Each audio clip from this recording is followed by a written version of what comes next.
everyone. So we are solving the exercise of the chapter Chemical Kinetics, and today it's the turn of the second last question, that is question number 29. So the question says the time required for 10% completion of a first order reaction at 298 Kelvin is equal to that required for its 25% completion at 308 Kelvin. So if the value of A is 4 into 10 to the power 10 second inverse, calculate K at 318 Kelvin and the activation energy. ठीक है, देखो क्या क्या given है आपको given है value of A। तो यहाँ से हमें ये तो पता चला कि हम बात कर रहे हैं आर्रीनियस इक्वेशन की। आर्रीनियस इक्वेशन क्या होती है? K equals to A e to the power minus EA by RT। आपको निकालनी है रेट कांस्टेंट की वैल्यू एट 318 केल्विन। इसका ले लो लॉग। इसका अगर हम लॉग लेंगे तो क्या आएगा बेटा? Log K equals to log A minus EA divide by 2.303 RT। ठीक है, अब यहाँ पर देखो आपको क्या क्या पता है। टेम्परेचर दिया हुआ है कितना? 318 केल्विन। R की वैल्यू हमें पता है 8.314। A की वैल्यू हमें गिवन है 4 into 10 to the power 10। K आपको फाइंड आउट करना है, राइट? लेकिन एक्टिवेशन एनर्जी तो पता ही नहीं। एक्टिवेशन एनर्जी भी आपको कैलकुलेट करनी है। ठीक है, अब एक्टिवेशन एनर्जी कैलकुलेट करने के लिए फॉर्मूला क्या होता है? हमने पढ़ा है log K2 by K1 equals to EA divide by 2.303 R 1 by T1 minus 1 by T2। यही होता है फॉर्मूला। अब देखो यहाँ पर क्या क्या गिवन है। एक्टिवेशन एनर्जी हमें निकालनी है। R की वैल्यू होती है 8.314। टेम्परेचर देखो आपको दो टेम्परेचर दिए हुए हैं क्वेश्चन में, 298 kelvin and 308 kelvin. So T1 कितना हुआ बेटा? 298 एंड T2 इज 308। यहां तक भी आ गया हमें। लेकिन अब K2 और K1 की वैल्यू नहीं पता, इसकी वैल्यू कैसे निकालेंगे? इसकी वैल्यू निकालने के लिए पढ़ो क्वेश्चन की first line. The time required for 10% completion of a first order reaction at this temperature is equal to that required for its 25% completion at 308 Kelvin, मतलब at another temperature। तो यहाँ पर आपको दो टाइम गिवन है। कौन कौन से? T 10%, जब रिएक्शन 10% कंप्लीट हो गई, इक्वल्स टू T कितना बेटा? 25%।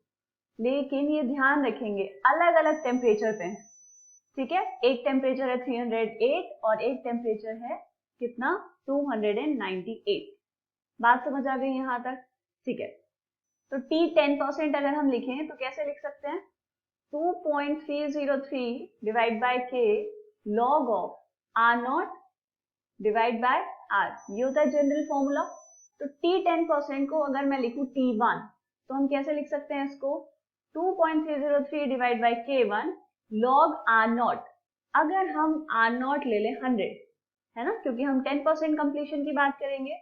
अगर आपने इनिशियल कॉन्सेंट्रेशन ली है 100, उसमें से 10% रिएक्शन कंप्लीट हो गई, तो कितने रिएक्टेंट्स बचे होंगे आपके पास? 100 माइनस 10 दैट इज 90। ठीक है, इक्वल्स टू, अब रिएक्शन हो गई है 25% कंप्लीट, तो इसको कैसे लिखेंगे? 2.303 divide by K2 log of initial concentration is 100, हमने मानी है 100 क्योंकि परसेंट में बात कर रहे हैं। 25% कंप्लीट हो गई, तो कॉन्सेंट्रेशन ऑफ रिएक्टेंट कितना बचा? 100 माइनस 25 दैट इज 75। ठीक है, अब देखो यहाँ पर 2.303 से 2.303 कैंसिल। K2 बाय K1 हमें चाहिए, तो K2 बाय K1 को लिख लो एक side. K2 by K1 equals to, ये कितना आएगा बेटा? 25 3 से 75, 25 4 से 100, और यहाँ पर ये 0 से 0 कैंसिल, तो ये हो जाएगा K2 by K1 equals to log 4 by 3 divide by log of 10 by 9। बात समझ आ गई इतनी? तो इसको डिवाइड करके लिखेंगे तो ये आएगा log of 1.333 divide by log of 1.111. So K2 by K1 equals to 0.1249 divide by 0.0457. Log की वैल्यू हम कैलकुलेट कर सकते हैं अब आसानी से, तो ये आ जाएगा आपके पास K2 by K1 equals to 2.733. ठीक है, इस वाली वैल्यू को अब आपको पुट कर देना है यहाँ पर. चलो कैलकुलेट करेंगे अब इसको. So log of 2.733 equals to, ये हमें निकालना है activation energy divide by 2.303. R कितना होता है बेटा? 8.314. 1 by 298 माइनस 1 by 308. लॉग 2.733 इसकी वैल्यू कितनी आएगी? ये हो जाएगा आपके पास 0.4367 into 2.303 into 8.314 equals to EA. यहाँ पर ले लो LCM. कितना आएगा? 298 इंटू 308 और ऊपर हो जाएगा 308 माइनस 298. इतना आ गया हमें समझ? चलो तो अब यहाँ से हमें निकालना है EA. So EA equals to, सारा कुछ ले जाओ लेफ्ट साइड पे, 0.4367 इंटू 2.303 इंटू 8.314.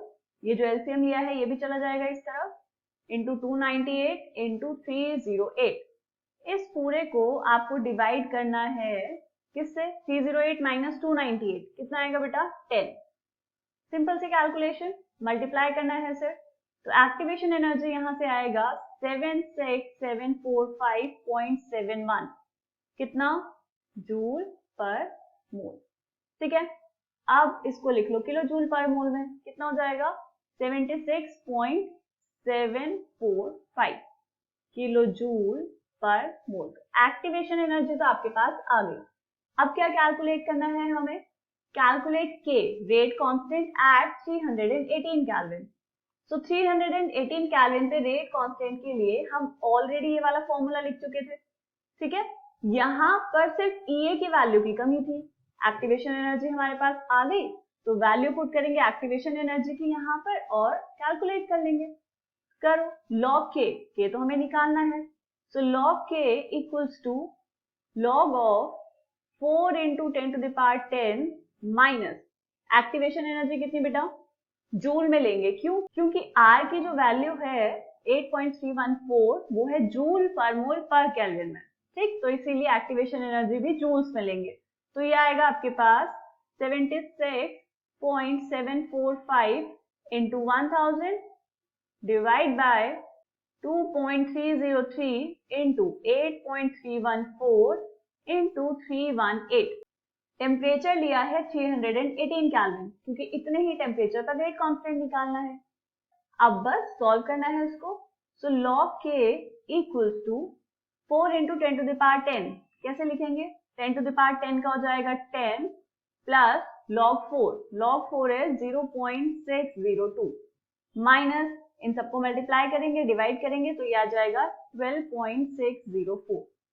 ठीक है, so log K equals to, this is 10.602 minus 12.604.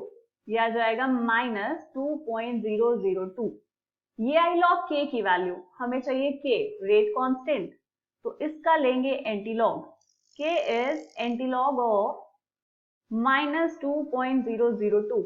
Antilog निकालना हमें आ गया है अच्छे से, तो ये कितना हो जाएगा? K is एंटीलॉग ऑफ -2 है यहाँ पर, तो इसमें +3 -3 कर लेंगे. -2.002 +3 -3. ठीक है, तो K is antilog of 0.998 into, ये जो -3 है इसका एंटीलॉग कितना होगा बेटा? 10 to the power -3. So K is antilog of 0.998 हम देख लेंगे टेबल से. ठीक है, तो ये आ जाएगा 9.954 into 10 to the power -3 second inverse. ठीक, तो आपके पास कौन कौन से आंसर्स आ गए उनको कर लो बॉक्स के अंदर बंद. तो एक तो आया आपके पास ये, this is the rate constant eight 318 kelvin and this is the activation energy. दो चीजें पूछी थी आपसे, दोनों चीजें हमने कैलकुलेट कर दी। ठीक है, चलो मिलते हैं नेक्स्ट क्वेश्चन में जो होगा इस चैप्टर का last question. Okay, bye bye.